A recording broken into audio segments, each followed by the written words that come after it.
नमस्कार। कृपया आप सभी अपना स्थान ग्रहण करें। आज युवा संसद में उपस्थित मैं आप सभी युवा सांसदों का स्वागत एवं अभिनंदन करती हूँ तथा यह उम्मीद करती हूँ कि यह सत्र देश के सर्वांगीण एवं सतत विकास में सहायक होगा। अब हाल ही में हुए उपचुनावों में जो नए सदस्य जीत कर आए हैं उन्हें शपथ ग्रहण करवाई जाएगी। मुख्य सचिव जी नवनिर्वाचित सदस्यों को शपथ ग्रहण करवाई जाए। जी महोदया, दीपिका फ्रॉम उत्तर प्रदेश जो हाल ही में उपचुनावों में विजयी हुई है वह शपथ ग्रहण करें। महोदया, आप शपथ लेंगी या प्रतिज्ञा? आप कौन सी भाषा में शपथ लेंगी?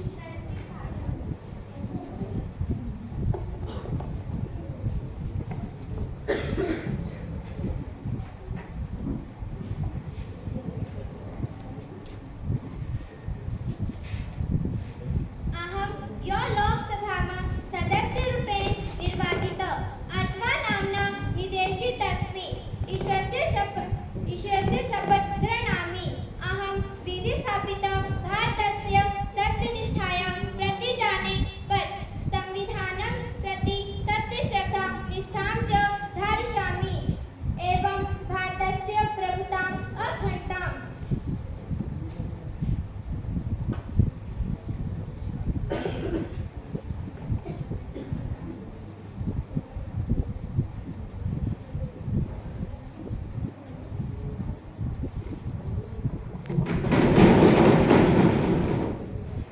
प्रिया फ्रॉम हरियाणा जो हाल ही में उपचुनावों में विजयी हुई है वह शपथ ग्रहण करें।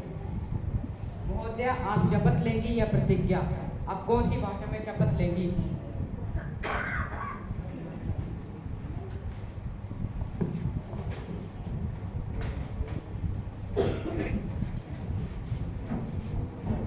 मैं प्रिया ईश्वर की शपथ लेती हूँ या सत्यनिष्ठा से पुष्टि करती हूँ कि मैं कानून द्वारा स्थापित भारत के संविधान के प्रति सच्ची आस्था और निष्ठा रखूंगी और अपने कर्तव्य का ईमानदारी से निर्वहन करूंगी। धन्यवाद।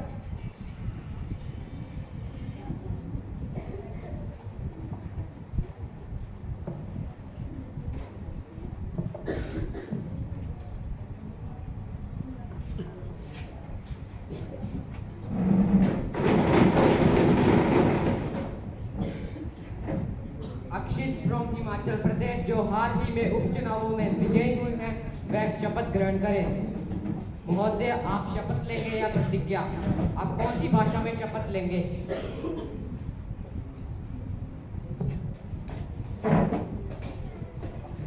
I, Akshit, having been elected a member of parliament, do swear in the name of the God that I will bear true faith and allegiance to the Constitution of India as by law established, and that I will uphold the sovereignty and integrity of India. I will faithfully discharge the duty upon which I am about to enter. Thank you.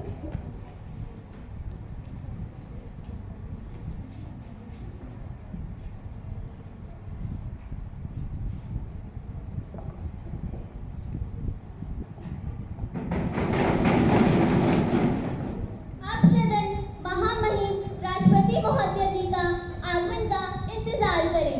मैं उनकी अगवानी के लिए स्वयं जा रही हूँ।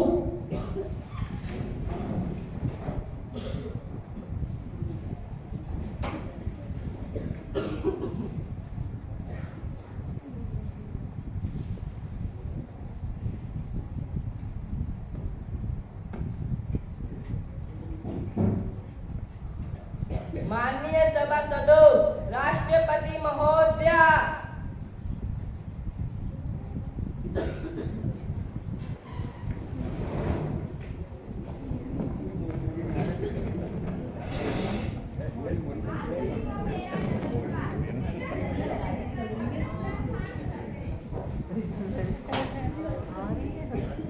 अब राष्ट्रपति महोदया सदन के दोनों पक्षों को संबोधित करेंगी।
का परिचय सदन से करवाना चाहती हूँ।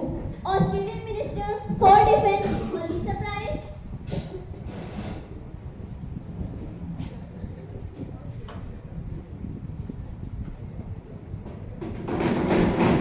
इंग्लैंड फॉरेन मिनिस्टर एलन,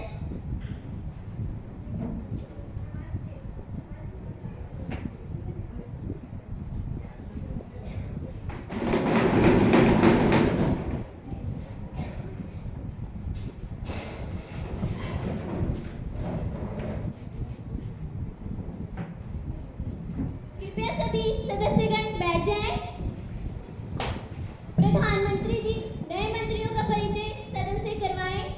नमस्कार, वित्त मंत्री सुश्री ज्योति जी, रक्षा मंत्री श्रीमती प्रियंका जी, पर्यावरण मंत्री सुश्री अक्षिता जी,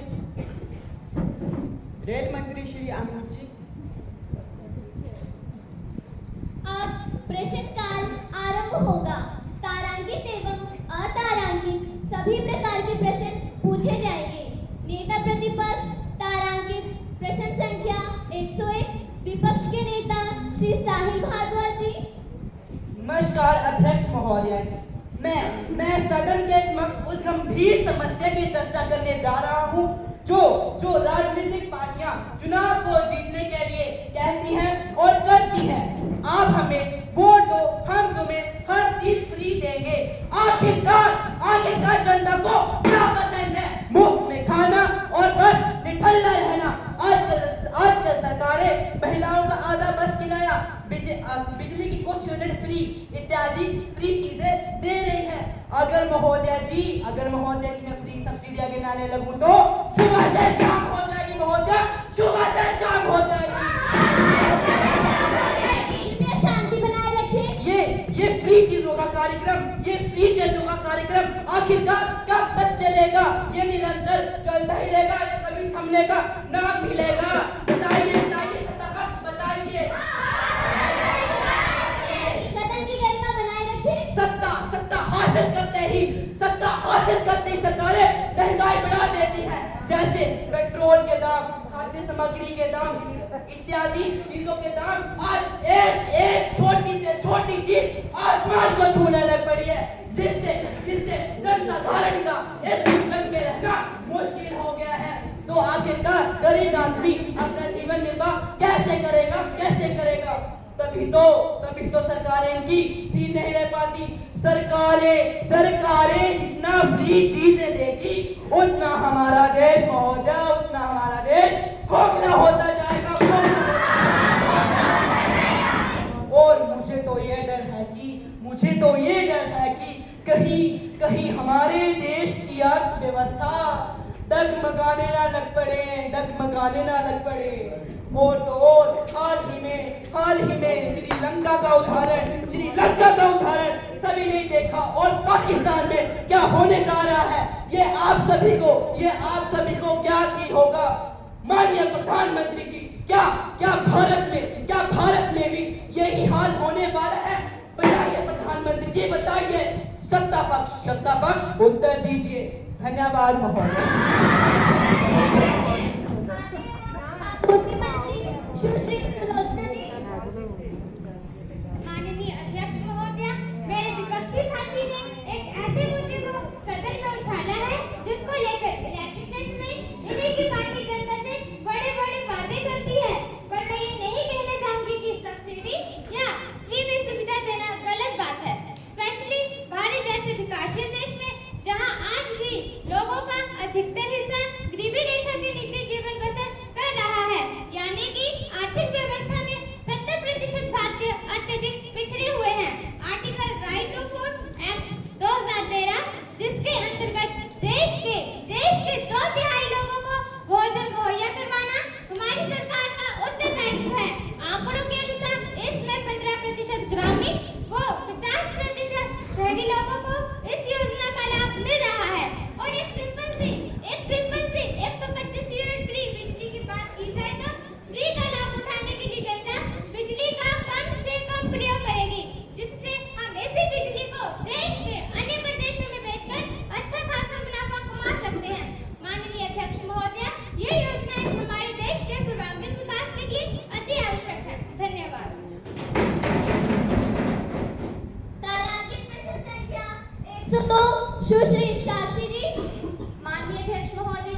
अध्यक्ष महोदय जी, मैं आपके माध्यम से सरकार से ये प्रश्न पूछना चाहूंगी कि आखिरकार कब तक हमारे देश में नोटबंदी का सिलसिला यूं ही चलता रहेगा?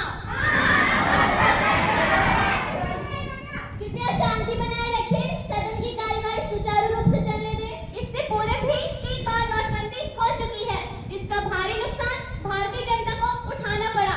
वर्ष 2016 में 2000 का नोट मार्केट में लाते समय सरकार ने कहा था कि इससे भ्रष्टाचार और काला धन खत्म होगा, पर क्या हुआ? कहाँ है वो काला धन?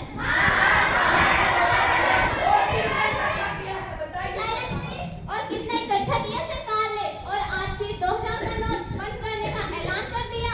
तो बताइए मंत्री महोदय, आपकी सरकार बार-बार नोटबंदी करके भारतीय जनता पर अनचाहा बोझ क्यों डाल रही है?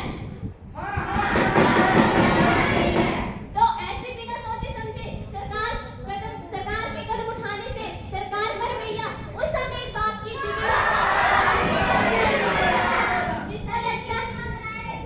जिसको लगता है कभी एक खिलौने से खेल लिया तो कभी दूसरे से, और जब जी भर गया तो उसे तोड़कर नया खरीद लिया।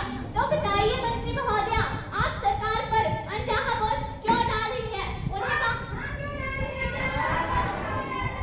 उन्हें बार-बार परेशान क्यों कर रही है? कृपया मुझे इस प्रश्न का उत्तर दीजिए। वित्त मंत्री सुश्री ज्योति जी, अध्यक्ष महोदय जी, मैं अपने विपक्षी साथी को बताना चाहती हूँ कि भारत में नोटबंदी कोई सिलसिला नहीं बल्कि सरकार द्वारा बेहतर कदम उठाया गया है। 1946-1978 में भारत सरकार द्वारा नोटबंदी की गई थी, जिससे कई आम लोगों को तकलीफ हुई, परंतु इससे भ्रष्टाचार और कालाधन जैसी समस्या कम हुई। भारत में पहले भी 2016 में नोटबंदी की और अब फिर हो रही है।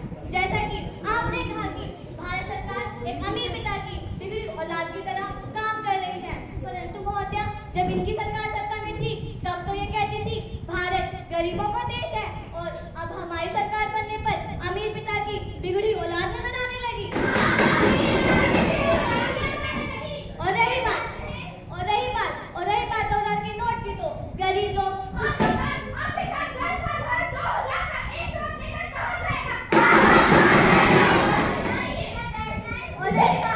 और रही बात 2000 के नोट की, तो गरीब लोग उसका बहुत ही कम प्रयोग करते हैं, इसलिए सरकार इसे बंद कर रही है। आखिर में मैं सदन को बस इतना कहना चाहती हूँ कि वे नोटबंदी से होने वाले लाभ को देखें और सहयोग करें। धन्यवाद।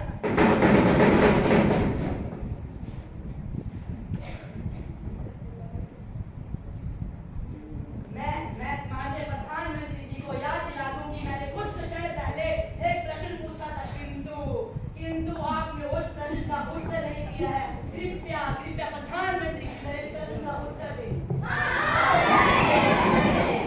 प्रधानमंत्री जी, आदरणीय महोदय जी, विपक्ष के इस प्रश्न में जो चुप्पी सदन में छाई हुई थी, उससे तो एक बात स्पष्ट होती है कि आज हमारे देश का विपक्ष भी देश तथा नागरिकों के प्रति चिंतित है।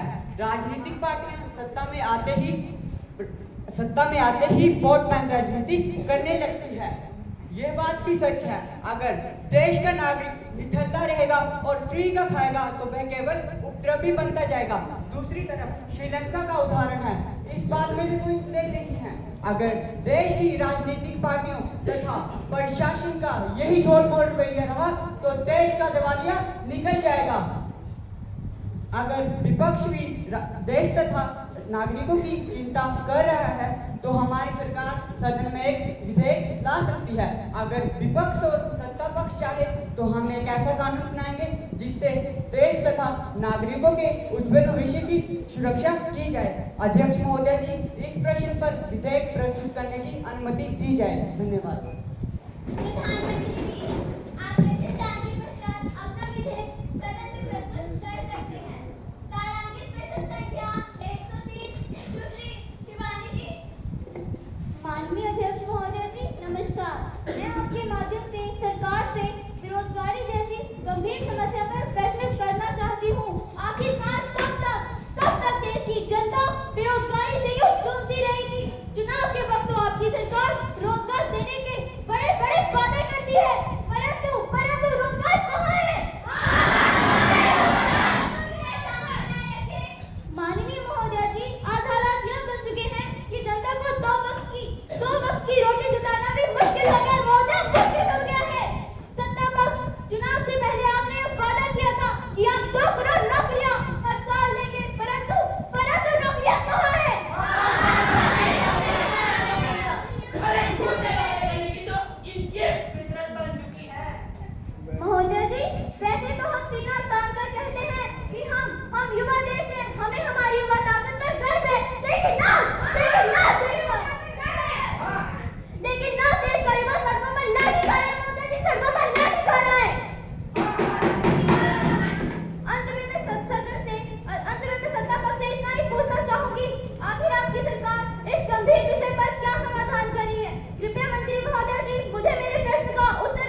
चाहती हूँ कि चुनाव के समय हमारी सरकार ने जो वादे किए थे उनमें से कुछ वादे पूरे कर दिए जा चुके हैं और बाकी करने के लिए प्रयासरत हैं।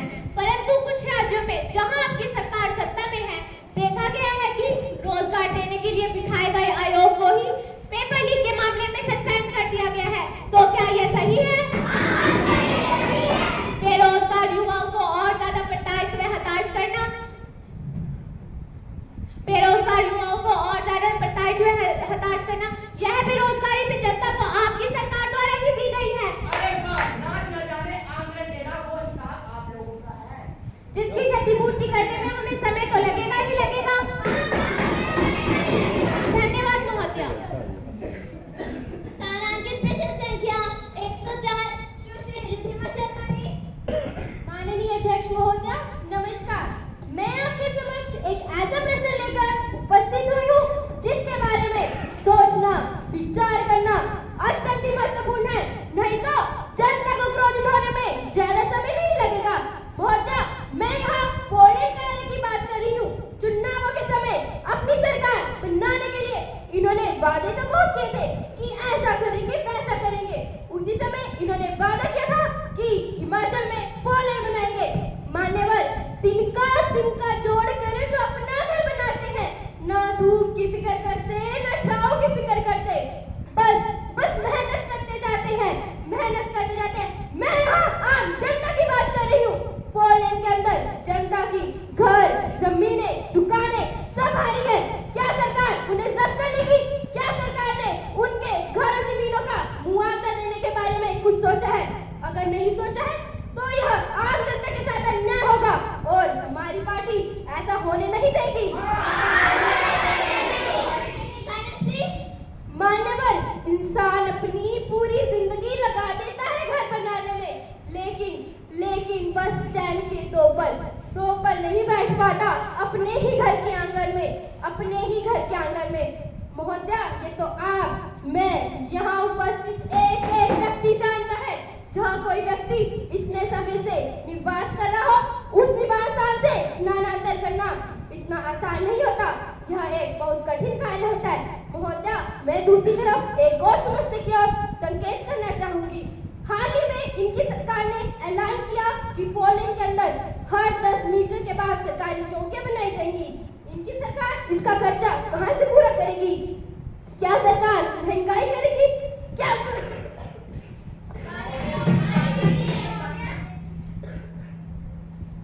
क्या सरकार घोटाले करेगी? क्या सरकार बिजली, राशन, पानी महंगा करके पूरा करेगी? सत्ता पक्ष देश का एक नागरिक यह जानने के लिए उत्सुक है कि सरकार अब क्या करेगी। धन्यवाद महोदया।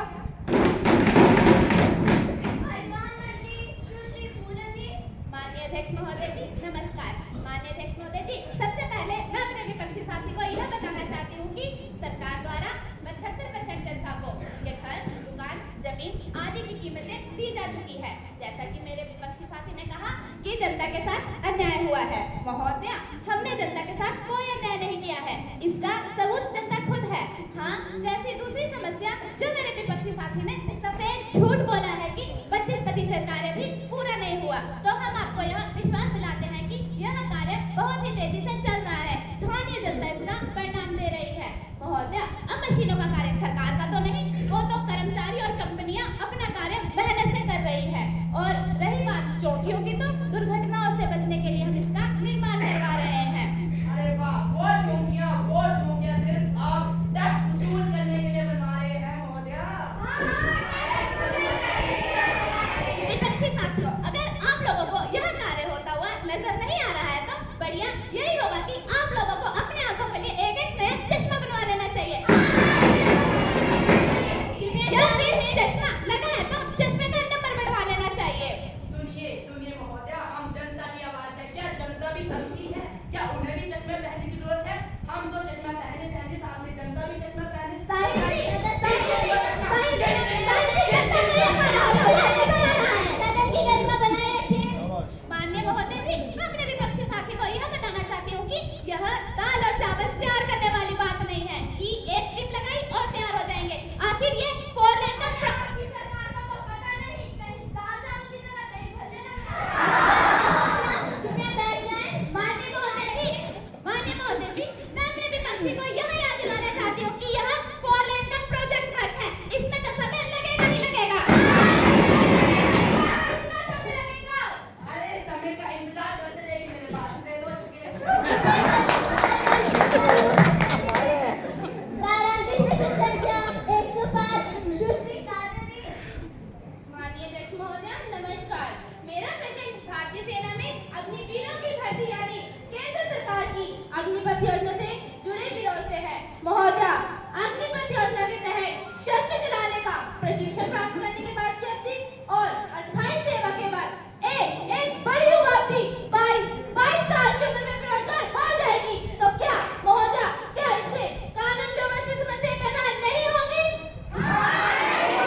इस सदन में इस योजना की जानकारी साझा करना चाहूंगी। अग्निपथ योजना देश की एक महत्वाकांक्षी योजना है, जिसके तहत देश भर के वे युवा जिनकी उम्र 17 वर्ष से लेकर 21 वर्ष है, जो अब 23 वर्ष कर दी गई है। इस नीति के तहत 4 साल की अवधि के लिए युवाओं को सेना में भर्ती किया जाएगा और अग्निवीरों को पहले वर्ष 30,000 रुपए मासिक वेतन दिया जाएगा। चौथे साल के अंत तक वेतन बढ़ाकर 40,000 रुपए कर दिया जाएगा। अग्निवीरों को इसके अलावा दूसरे लाभ भी मिलेंगे। 4 साल बाद अनुबंध की अवधि पूरी होने पर 11.71 लाख रुपए का एक मुश्त सेवा निधि का पैकेज दिया जाएगा महोदय, जो बिल्कुल ही टैक्स फ्री होगा। इसके अलावा यदि कोई जवान सेवा के दौरान दिव्यांग हो जाता है तो उसे दिव्यांगता प्रतिशत के आधार पर मुआवजा भी दिया जाएगा। महोदय, मेरे विपक्षी साथी ने कहा कि आज का अग्निवीर अपने भविष्य को असुरक्षित महसूस कर रहा है, तो महोदय मैं अपनी विपक्षी साथी को बताना चाहूंगी कि वह असुरक्षित नहीं बल्कि पूर्ण रूप से सुरक्षित है। महोदय, जो पढ़ने के इच्छुक हैं उन्हें 12वीं के समक्ष प्रमाण पत्र देकर ब्रिज कोर्स करवाया जाएगा और जो उद्यमी बनने के इच्छुक हैं उन्हें वित्तीय पैकेज पर बैंक लोन दिए जाएंगे। भारत की बदलेगा तकदीर देश का नव सैनिक अग्निवीर, भारत की बदलेगा तकदीर देश का नव सैनिक अग्निवीर। धन्यवाद महोदय। तारांकित प्रश्न संख्या 106 सुश्री कनल जी।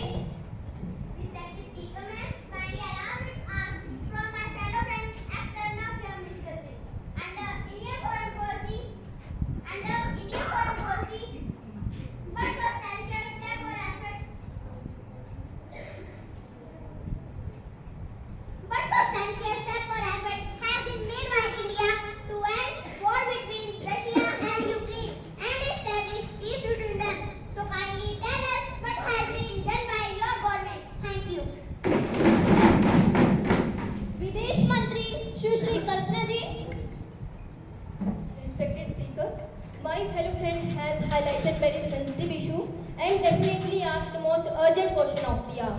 So today I would like to bring it to the kind notice of every citizen of our country that Indian foreign policy believes in action instead of annoying interference. At present, Russia and Ukraine are still with their war terms, but with collaborative efforts of whole world and United Nations, substantial efforts are made. As Western countries have imposed restrictions on Russia and Financial Action Task Force, that is an international organization, has also suspended Russia's membership in February 2023. If we speak individually on India's perspective, we believe in peace and support the peace-loving nations. Thanks. तारांकित प्रश्न संख्या 107 श्री शिवनाथ जी। आदरणीय महोदय जी नमस्कार। मैं सरकार से यह पूछना चाहता हूं कि क्या देश में फिर से ओपीएस लागू होगी या नहीं। देश में ओपीएस तथा एनपीएस पर विवाद बढ़ता ही जा रहा है। चुनाव आते ही ओपीएस का मुद्दा बाहर आ जाता है। राजनीतिक पार्टियां इसके जरिए अपना लाभ बढ़ाना चाहती है, जिसका जीता जागता उदाहरण हमें हिमाचल प्रदेश, राजस्थान और छत्तीसगढ़ में देखने को मिला। अब मैं सरकार से पूछना चाहता हूं कि क्या सरकार देश में फिर से ओपीएस देगी या नहीं।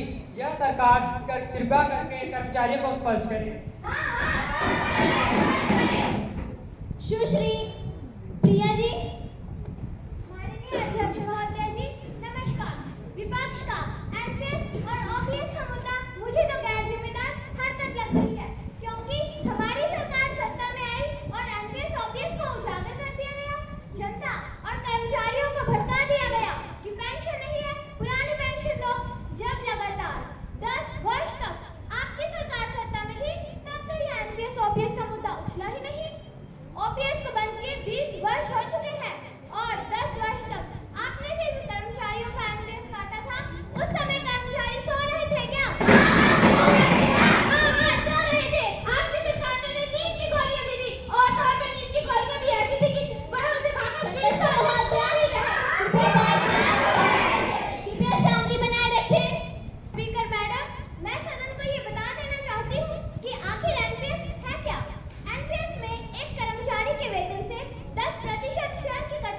जाती है तथा सरकार की ओर से उन्हें 14% शेयर दिया जाता है। इस प्रकार 24% शेयर उनके खाते में जा रहा है। कुल जमा राशि का 60% हिस्सा उन्हें रिटायरमेंट के समय दे दिया जाता है तथा शेष 40% हिस्सा उन्हें पेंशन के रूप में दिया जाता है। महोदया जी, इससे सरकार पर वित्तीय बोझ नहीं पड़ता है। इससे सरकार को भी लाभ तथा कर्मचारियों को फायदा होता है। धन्यवाद। तारांकित प्रश्न संख्या 108 सुश्री अंकिता जी। अध्यक्ष महोदय जी नमस्कार। अध्यक्ष महोदय जी, मैं आपका ध्यान उड़ीसा के बालासोर जिले में कोरमंडल एक्सप्रेस और मालगाड़ी के आपस में टकराने की ओर ले जाना चाहती हूँ। दुर्घटना में मारे गए लोगों के प्रति मैं आज इस सदन में अपने विपक्ष की तरफ से दुख व्यक्त करती हूँ। जैसा कि ज्ञात है, इस हादसे में लगभग 300 लोगों की मौत हो गई है और करीब 900 लोग घायल हो गए हैं। टक्कर इतनी जोरदार थी महोदया कि कोरोमंडल एक्सप्रेस की 15 बोगियां पटरी से नीचे उतर गई। रेल में यह दुर्घटना क्या किसी की लापरवाही कर दी है या फिर कोई साजिश? हजारों की संख्या में लोग रेल में यात्रा करते हैं, लेकिन इस दुर्घटना से हमारे देश की आम जनता सहम सी गई है कि अब तो रेल में भी जीवन सुरक्षित नहीं है। रेलवे मंत्री जी, कृपया इस पर अपना स्पष्टीकरण दीजिए। रेलवे मंत्री श्री अनुज जी। माननीय अध्यक्ष महोदय जी नमस्कार। वाकई में यह दुर्घटना बहुत ही दुखद दुर्घटना है। सरकार भी इस पर चिंतित है। हमने तुरंत ही कार्रवाई करते हुए रेलवे विभाग से स्पष्टीकरण मांगा है तथा महोदय जी, अभी तक की जानकारी के अनुसार ये पता चला है कि यह सब कुछ तकनीकी उपकरणों के खराब होने के कारण हुआ है।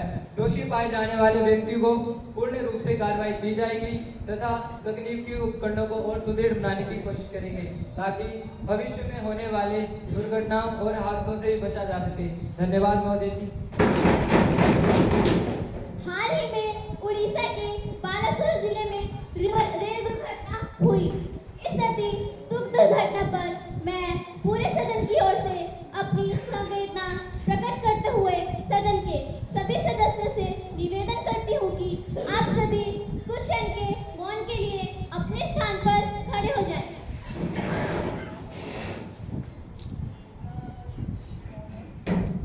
सभी सदस्यगण बैठ जाएं। प्रश्नकाल समाप्त होता है। अब सरकार जो विधेयक प्रस्तुत करने की अनुमति की मांग कर रही थी, उन्हें सदन में विधेयक प्रस्तुत करने की अनुमति दी जाती है। मुख्य सचिव जी, विधेयक की प्रतिलिपियां पूरे सदन में बांट दी जाए। सुश्री दीपिका जी। माननीय अध्यक्ष महोदय जी, हम सदन में जो विधेयक प्रस्तुत कर रहे हैं, यह विपक्ष और सरकार का हिदायत है और पूरे विपक्ष की भी मांग है। महोदया, यह विधेयक देश की राजनीति और राजनीतिक पार्टियों की कार्यशैली पर रोक लगाने के पक्ष में पेश किया जा रहा है। वर्तमान समय में चुनावों में पार्टियां अपना घोषणा पत्र तैयार करती हैं तथा राजनीतिक पार्टी की यही कोशिश होती है कि वोट तभी प्राप्त होंगे जब हम लोगों को फ्री में रहना, फ्री में खाना तथा हर वो चीज फ्री में देंगे जिसके चलते लोगों को मेहनत न करने पड़े। इससे हमारा देश खोखला होता जा रहा है, नागरिक निकम्मे हो रहे हैं और अर्थव्यवस्था धीरे धीरे डूब रही है। अगर ऐसा दृष्टिकोण राजनीतिक दलों का रहा तो देश का दिवालिया निकल जाएगा। समय रहते हम सबको राजनीतिक दलों का देश हित में विचार करना पड़ेगा।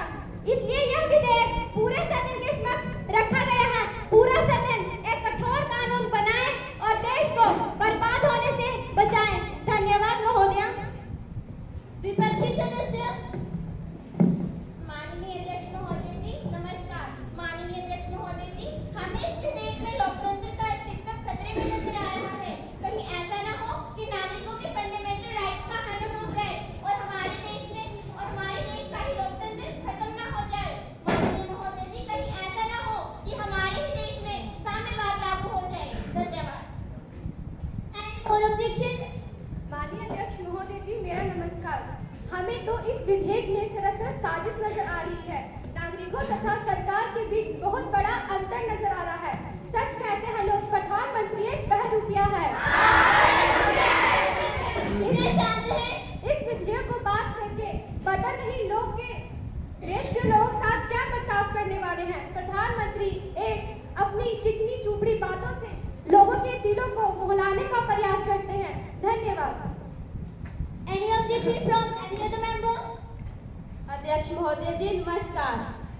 मुख्यमंत्री जी और उनकी सरकार लोकतंत्र को खत्म करने जा रहे हैं, परंतु इस विधेयक में तो साफ साफ नजर आ रहा है कि स्वतंत्रता के अधिकार में व्यक्तियों की अभिव्यक्ति भी खत्म हो रही है। साथ में लोकतंत्र को बढ़ावा देने के बजाय साम्यवाद को बढ़ावा मिलता नजर आ रहा है। धन्यवाद। Any objection from any other member? Yes ma'am. अध्यक्ष महोदय जी, मैं सरकार से, मैं माननीय प्रधानमंत्री जी से ये पूछना चाहता हूँ कि क्या देश फिर से लोकतांत्रिक रखना है या फिर व्यक्तियों के हाथों में दोबारा बेच देना है? बताइए सत्ता पक्ष, बताइए। प्रधानमंत्री जी, विपक्ष के विरोध का स्पष्टीकरण दें। माननीय अध्यक्ष महोदय, जिस विधेयक को सदन में प्रस्तुत किया गया है वे राष्ट्रहित तथा देश हित की मांग है। विपक्ष के नेता ने ही यह प्रश्न पूरे सदन में पूछा और सरकार ने इसे गंभीरता में लेते हुए इस पर विधेयक लाना उचित समझा। सरकार हमारी बने या आपकी, सरकार हमारी बने या आपकी, बनाने का तरीका तो एक ही है, लोगों को लालच देके वोट लेना। विपक्ष ने भी यही उचित समझा कि इसमें रहते इस बुराई को खत्म किया जाए, तो हम तैयार हैं। संसार के बड़े बड़े देश आज अपनी टेक्नोलॉजी को बढ़ावा दे रहे हैं और हमारा देश केवल अपनी वोट बैंक राजनीति को बढ़ावा दे रहा है।